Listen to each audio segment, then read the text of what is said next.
All right, so this one's kind of quick.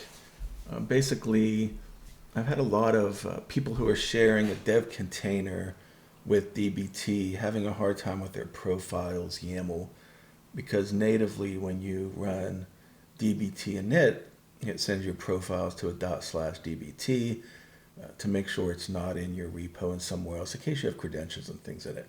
Now that makes it confusing for people to configure and connect. Now there's two ways to do this. One way, if I ran DBT init, I have my connections for the database. It's DBT, the profiles YAML somewhere else. I push this up to the database. I push this up to the GitHub. You pull it down, you switch into the project, and you run DBT init, and it's going to ask you a couple things to connect to the database. And then it'll add a profiles YAML on your machine, and you can share the project that way. That's kind of the most straightforward. And just again, if you want to use that route, it is run DBT init, it creates the project, you push it up to your repo, somebody else clones or pulls it down, they have to run DBT init again, but they need to run it from within the project so that DBT recognizes that there's a project that already exists and doesn't recreate a whole folder, and then give the information for the database that you want to connect to, and it'll create your local copy of that. That's one way. If you want to be a little trickier, I read the docs, and I know everybody hates reading the docs, so let me read the docs for you and show you how it works. First of all, let me make sure I have DBT in here. Let me grab my terminal, and not that though. Escape that. DBT, do I have DBT in here? I do, cool. So you see I've installed DBT DuckDB. So I'm going to do a DBT init, but there's a trick here, okay? It's -- it's like profile location, right?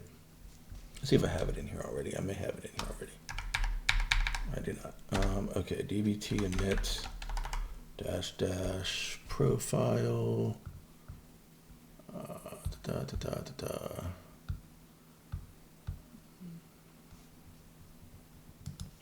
Okay, -- profile.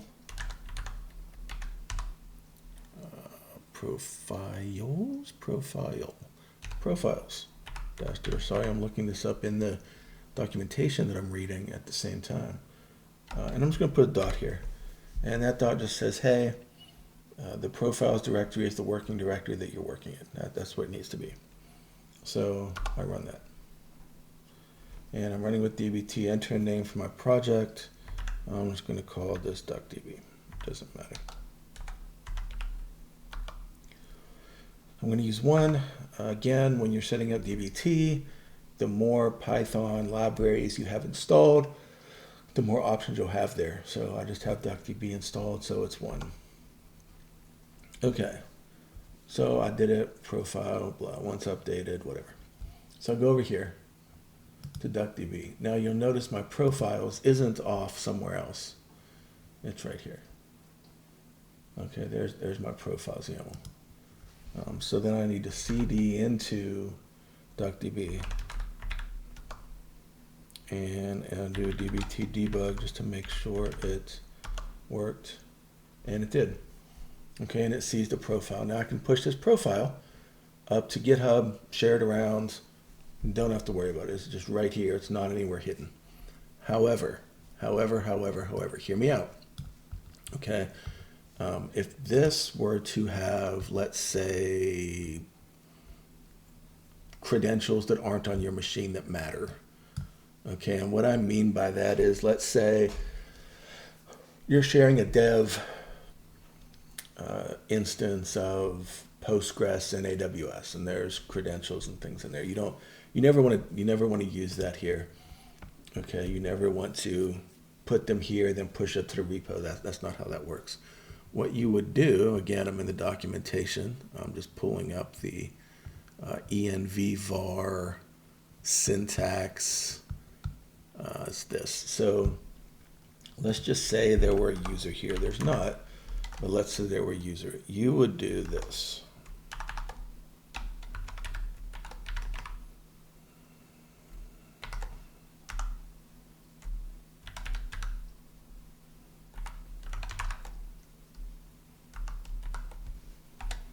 Okay. This is just like you're probably used to in Docker Compose. You're used to putting together a environment variable and then putting something that looks like this. And Docker Compose has a $sign in it, but it's same concept, right? So this function gets dbt user from the environment instead of from the actual hard-coded value in here. So that's how you would end up pushing this up to GitHub and being safe and not have to worry about it. And you have the environment variable locally that you would use and all the things. But with something like DuckDB, where it's in here and local, there's nothing here that matters. You can push profiles.yml straight up, and then the next person just pulls this down, runs dbt debug, and it works. There's no magic here. So don't let the profiles.yml throw you off, right? Just because when you do a dbt init, it goes out somewhere that seems like magic, and then you push it and share it over, and it's hard for your partner to get going. I could show you what it looks like. Let me delete this. So this is what my partner would see if I had put my profiles YAML somewhere else. If I just did a regular dbt init and you don't see a profile in here anywhere, right? You just see this thing here, and I'm like, okay, I have their code. Now I need a profile. Well, that's fine.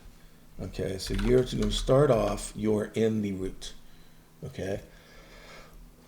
I'm going to cd into the DuckDB, and I'm going to do a dbt init.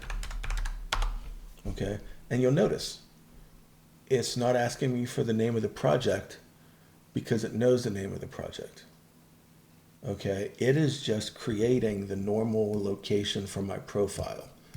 And I do want to use DuckDB, and it has created my profiles YAML off somewhere else. But now if I do dbt debug, all the checks work. Okay, so the moral of the story here is, one, if you get a dbt project and it doesn't have a profiles YAML in it, just cd into it and init it, and then put your connection info there.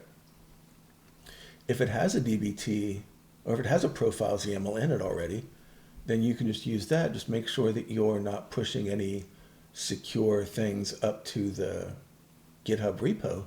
Make sure that anything with that is secret or that matters for credentials needs to be in environment vars. And this will make your sharing dbt projects in dev containers a little more smooth, that you're not fighting that file that's floating around, that's mysterious, that is kind of hidden and works behind the scenes.